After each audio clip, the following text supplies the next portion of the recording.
24 जून को दिल्ली दरबार में मीटिंग मुनक्कद होने के साथ ही जम्मू कश्मीर के सियासी रहनुमाओं के बयानात अब सामने आ रहे हैं। खासकर पीपल्स डेमोक्रेटिक पार्टी नेशनल कॉन्फ्रेंस का, सीपीआईएम का, जो कि गुपकार इलामिया दस्तखत कुंदान लीडरान है, उन्होंने अब 24 जून के बाद आज ये बयान जारी किया कि जम्मू कश्मीर के सियासी रहनुमाओं को दिल्ली दरबार में हाजिरी देने के बाद अब मायूसी का इजहार करना पड़ रहा है।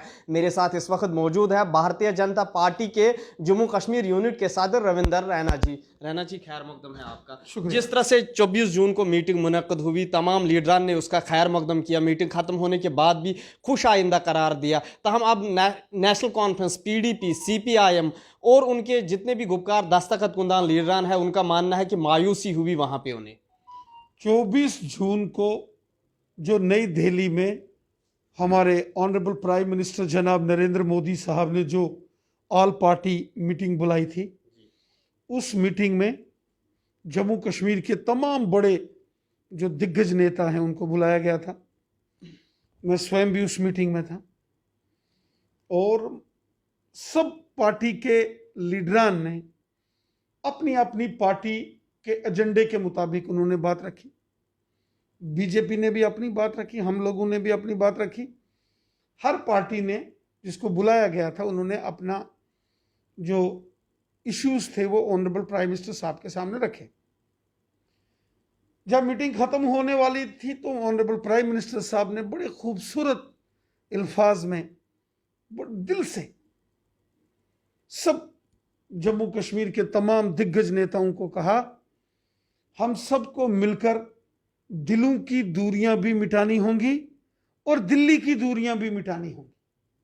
इसका मतलब ये था, हमको ये नफरत की सियासत, लड़ाई झगड़े की सियासत, खून खराबे की सियासत खत्म करके तो हम दिल्ली की और दिल की दूरियां अभी भी खत्म नहीं हुई है। जिस तरह से प्राइम मिनिस्टर साहब का ये मानना था कि अवाम की, लोगों की भलाई के लिए, जम्मू कश्मीर के बच्चे बच्चे की भलाई के लिए हम सबको मिलकर काम करना है, ये उनका पैगाम था। लेकिन जो गुपकार इलामिया के दस्तखत कुंदान लीडरान की डिमांड थी कि उनका कहना है कि कैदियों को रिलीज करना और जम्मू कश्मीर में सियासी तातुल जो था उसको खत्म करके यहाँ पे सियासी शुरुआत करनी है सियासत की। फिर से एक बार वो डिमांड पूरी नहीं हुई तो दिल की और दिल्ली की दूरी कश्मीरियों के बीच खत्म आज की डेट में कोई पॉलिटिकल शख्सियत जेल में नहीं है।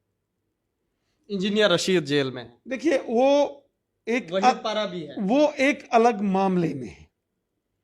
जो लोग आतंकवाद से जुड़े मामलात में, दहशतगर्दी से जुड़े मामलात में हैं, वो तो आपराधिक मामले हैं, क्रिमिनल केसेस हैं, जिसको आप पॉलिटिकल डेटनीज कहेंगे, वो नहीं है। ये लोग जिन्होंने, किसी ने पाकिस्तान से पैसे लिए, किसी ने आतंकवाद, गोलियां, बंदूक, वो मामला अंडर इन्वेस्टिगेशन है। उस पर तो सरकार भी नहीं कुछ कर सकती, वो कोर्ट के अदालत में है। आतंकवाद, दहशतगर्दी की अगर किसी साजिश में कोई मुलव्वस है तो वो, उसको आप सियासी, पॉलिटिकल किसी को अंदर रखा है, वो नहीं है। दूसरा, प्राइम मिनिस्टर साहब ने जब ये कहा कि दिलों की दूरियां और दिल्ली की दूरियां मिटानी है, तो वो तो हम सब ने मिलकर करना है ना। दिल्ली के अंदर आप कहते हो कि ये तो बहुत अच्छी पहल है, कश्मीर में आते हो तो आप कहते हो नहीं जी ये ठीक नहीं हुआ है। तो ये जो गंगा गए तो गंगा राम, यमुना गए तो यमुना दास, ये ठीक नहीं है। रैना जी, जिस तरह से डिलिमिटेशन कमीशन पे भी अब तशवीश का इजहार किया जा रहा है, खासकर नेशनल कॉन्फ्रेंस कह रहा है, क्या डिलिमिटेशन कमीशन पे शक शुबा करना इस तरह जिस तरह नेशनल कॉन्फ्रेंस कर रहा है? हमारा मुल्क कानून के हिसाब से चलता है। हमारे मुल्क में कानून सबसे पावरफुल है। आज अगर यहां डिलिमिटेशन कमीशन जम्मू कश्मीर के अंदर यहां अपना काम शुरू कर रहा है, तो डिलिमिटेशन कमीशन में उन्होंने तमाम सियासी दलों के लीडरों से मिलना है, उन्होंने तमाम मेंबर पार्लियामेंट से मिलना है, उन्होंने तमाम डिस्ट्रिक्ट्स में जाना है, डाटा कलेक्ट करना है। क्या क्या मुद्दे रहेंगे बीजेपी उनके सामने, क्या मुद्दे रहेंगे? देखिए, भारतीय जनता पार्टी ये चाहती है कानून के मुताबिक और पूरी ईमानदारी के साथ डिलिमिटेशन होनी चाहिए, जिसमें किसी भी इंसान को शक शुबा ना हो, किसी को सवाल खड़े करने की हिम्मत ना हो। आप सामने रखिए कि ये इन मामलात को लेकर ये इश्यूज हैं जिनके बेसिस पर हमको डिलिमिटेशन करनी है। जी जी जी रैना जी, जिस तरह से जम्मू में अब मांग बढ़ रही है कि जम्मू को अलग रियासत का दर्जा दिया जाए, ताहम जम्मू कश्मीर एक पुरानी तारीखी डोगरा रियासत थी, अब रियासत नहीं रही। क्या आवाम की जो मांग है, जम्मू में अक्सर बेशतर एहतजाज होते हैं, क्या मौक़िफ़ रहेगा भारतीय जनता पार्टी का? देखिए, जम्मू कश्मीर अभी 2 यूनियंस टेरिटरी में इसको बनाया है। लद्दाख यूटी, इसमें लेह और कारगिल हैं, और जम्मू कश्मीर यूटी जिसमें कश्मीर है और जम्मू है, और अभी यूनियंस टेरिटरी है। कुछ लोगों की जरूर ये मांग रही है,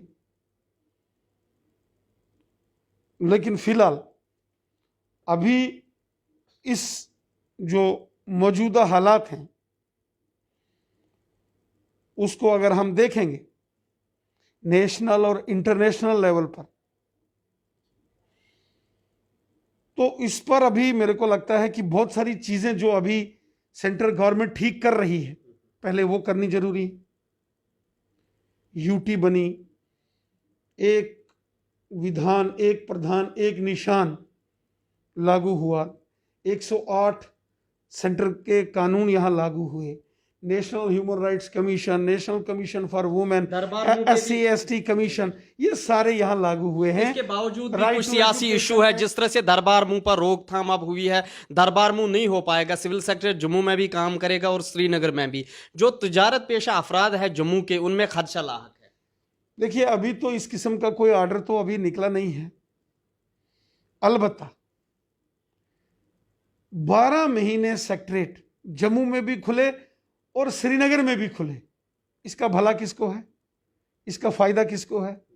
अवाम को फायदा है, आम लोगों को फायदा है। मैं आपसे एक सवाल पूछता हूं, आज आप जम्मू में आए, गर्मी है, बिजली और पानी की हर जगह किल्लत होती है। जब जम्मू के लोग गर्मी में हाहाकार होता है, यहां परेशान होते हैं लोग, उस वक्त हमारी सरकारें, हमारे मिनिस्टर कहां होते हैं? गुलमर्ग, पहलगाम, श्रीनगर। और जब कश्मीर में सर्दियों में बर्फ गिरती है, तूफान बर्फ, बिजली बंद, पानी बंद, सड़क जाम, सब जगह परेशानी परेशानी, मामूल की जिंदगियां जो हैं वो हाशिए पर चली जाती हैं। और उस वक्त मिनिस्टर और सरकारें कहां होती हैं? जम्मू। तो लोग तड़पते हैं सर्दियों में बर्फ में कश्मीर के। तो इसलिए जब जम्मू में भयानक गर्मी हो तो सरकार यहां होनी चाहिए, जब कश्मीर के अंदर मुसीबत है तो सरकार वहां होनी चाहिए। सरकारों का काम होता है लोगों की परेशानियां दूर करना, आम आवाम की मौज मस्ती करना। कश्मीर में बर्फ गिरेगी, सर्दी होगी, तो यहां बैठ के आराम करेंगे, ये नहीं। और दूसरा, दरबार मूव से हर साल जो यहां की फाइलें उठाते हैं, ट्रक भरो श्रीनगर ले जाओ, फिर 6 महीने के बाद श्रीनगर से ट्रक भरो जम्मू ले आओ। 400-500 करोड़ रुपया एक साल का इसी पर खर्च होता है। 149 साल आपने आवाज नहीं उठाई। हमारी बड़ी देर से ये मांग थी। और पहले जब महाराजा करते थे ना, महाराजाओं के जमाने में इंटरनेट नहीं था, ईमेल नहीं थी, व्हाट्सएप नहीं थे, टेक्नोलॉजी नहीं थी, हेलीकॉप्टर नहीं थे, हवाई जहाज नहीं थे, टनल्स नहीं थी, रेलें नहीं थी, एक्सप्रेस नेशनल हाईवेज नहीं थे। आज वो सारी चीजें बनी हैं। इसीलिए जम्मू की आवाम हो या वादी कश्मीर के लोग हों, उनकी बेहतरी के लिए, आम लोगों की बेहतरी के लिए ये फैसला लिया गया। आखिरी सवाल, जिस तरह से PAGD ने अब ये जॉइंट स्टेटमेंट जारी किया, उन्होंने कहा कि तमाम सियासी जमातों के साथ बात की जाएगी और इंतखाबात से पहले जम्मू कश्मीर को रियासत का दर्जा दिया जाएगा। देखिए, जम्मू कश्मीर को रियासत का दर्जा जरूर मिलेगा। हमारे होम मिनिस्टर साहब ने पार्लियामेंट में 2 बार कहा कि जम्मू कश्मीर के अंदर जब सारी प्रक्रियाएं ठीक से लागू हो जाएंगी, सारा माहौल ठीक हो जाएगा, तो हम इसको केंद्र शासित प्रदेश से, यूटी से हम इसको स्टेट बनाएंगे। प्राइम मिनिस्टर साहब ने भी जब मुल्क को खिताब किया था तो उन्होंने भी इस बात को दोहराया था कि हम जो है इसको वापस स्टेटहुड का दर्जा देंगे। 24 जून को जो ऑल पार्टी मीटिंग नई दिल्ली में हुई, वहाँ भी बहुत सारे पार्टियों ने अपनी बात रखी, तो प्राइम मिनिस्टर साहब ने कहा ज़रूर आने वाले दिनों में इसको देखते हुए हम जो लोगों की डिमांड्स है उसको ज़रूर पूरा करेंगे। ये ऑफर का भी हिंदुस्तान। चलिए जी, बहुत बहुत शुक्रिया। ये थे हमारे साथ जम्मू कश्मीर यूनिट भारतीय जनता पार्टी के सदर, जिन्होंने फिर से एक बात अपनी बात दोहराई कि पार्लियामेंट में भी वजीर आजम हिंद और होम मिनिस्टर ने ये वादा किया है कि जम्मू कश्मीर को रियासत का दर्जा मिलेगा।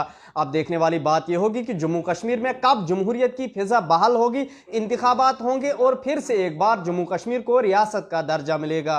ईटी भारत उर्दू के लिए जम्मू से मैं मोहम्मद अशरफ।